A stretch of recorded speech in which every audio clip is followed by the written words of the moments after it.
Hello everyone, welcome back to another session of Java. In this session, we are going to learn about how to create constructor and what are the uses of constructor in Selenium automation. And this is mostly used in designing frameworks. So this is for sure the constructor is necessary to initialize some objects. So let's see few notes about constructor and then we'll jump to the example. So a constructor in Java is a special method that is used to initialize the objects. Okay, initialize are also some actions to be performed, and the constructor is called when an object of a class is created. So whenever you create an object in a main method, automatically this constructor code or the definition of the constructor is executed. So it's mostly used in initializing values for objects. So there are two types of methods. One is default constructor and other one is a parameterized constructor, which has some arguments here there. So that's the reason we have seen methods example or methods demo in previous session. If you haven't watched that, just watch the methods and then come back here so that you will be clearly understanding this constructor concept. So because this is purely based on methods. Now, so the syntax or the uh, initial the calling of a constructor is this way in a main method. You have to define the class name, object name, and new, and then constructor. This constructor will be the class name only. So there are two rules. Constructor name should be equal to the class name, and constructor don't have any return type. So unlike the methods, this does not return any return type or does not produce any values. You are just doing some actions. And working on constructor is similar to a method. We will see an example. So this is a basic structure of a constructor. You will have a class created and the class name, and you can see the one block is a default constructor with the name test and the parenthesis. Okay, and this is not having any parameters. So this is called a default constructor, and here you will be writing your initializations or some definitions. And the second block you see here is having a parameters, string name and employee ID, and you will be defining some variables or initializing some variables here. Okay, so this is the way that the syntax that you have to define your constructors. So how to call these constructors we will see in an example now. So let me switch to Eclipse. Let me create one sorry. Okay, let me create one package, constructor demo. Okay, let me create a class, constructor example, and let me take public static void main.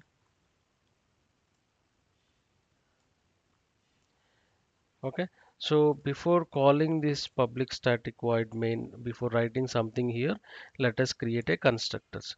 So let us take, so for example, okay, let me take some employee.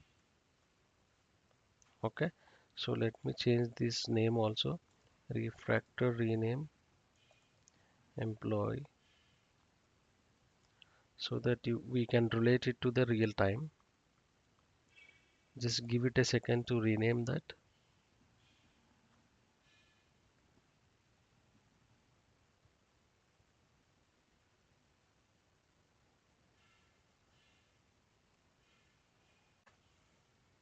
Okay, so let us create a default constructor. So before that, let's define some variables. So I'll define employee name and integer employee ID.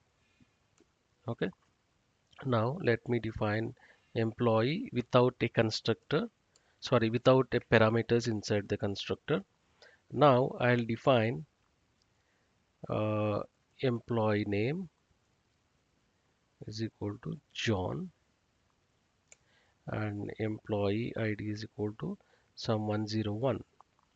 Okay, so I have defined the variables here.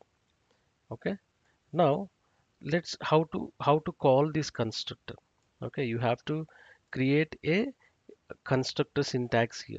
So our class name is employee, so as normal as you create an object. Okay, employee, I'll call it as obj is equal to new employee. That's it. You don't have to define anything, just give semicolon at the end. Now, okay, something. Okay. Now let's run this and see. Okay, before that, let's print the values system.out.println employee name. Okay, obj dot see, you are getting two values here, employee ID and employee name. So select this employee name and then one more print statement for employee ID. Okay, obj dot emp ID. Okay, now let's run this.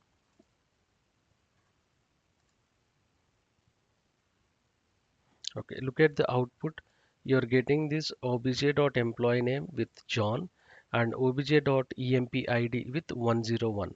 So whenever you create this constructor, this initialization or object creation, so let me write here object creation, automatically it will look for this employee whether it has any constructor, and then all these lines inside this employee will be executed, and inside this employee name John will be stored and employee ID will be stored with 101, and then that's the reason you are getting these values here when you print it.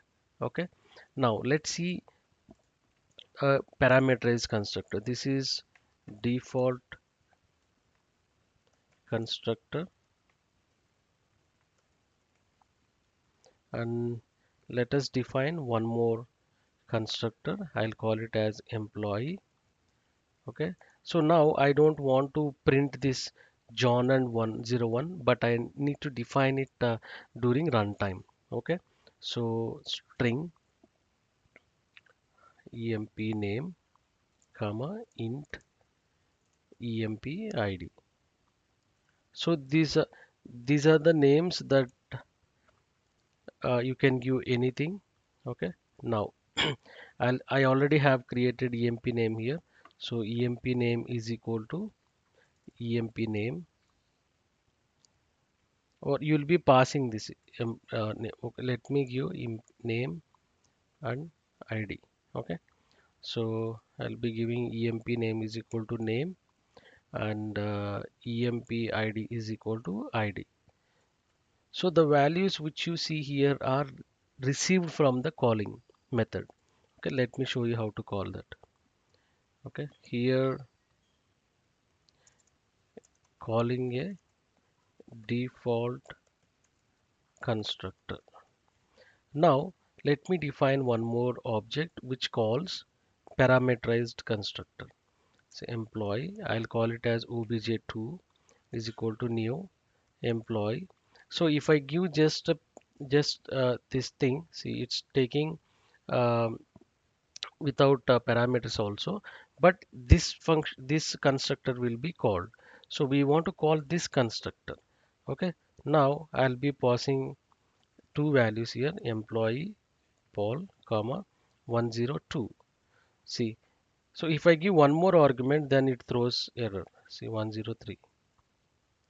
See why it throws error? Because it accepts only two arguments. Okay, so remove this.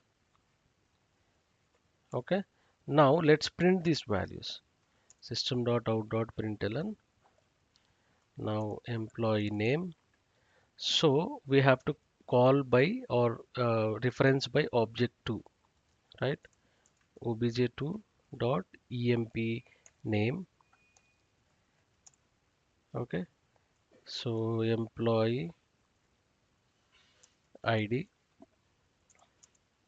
obj2 dot emp id.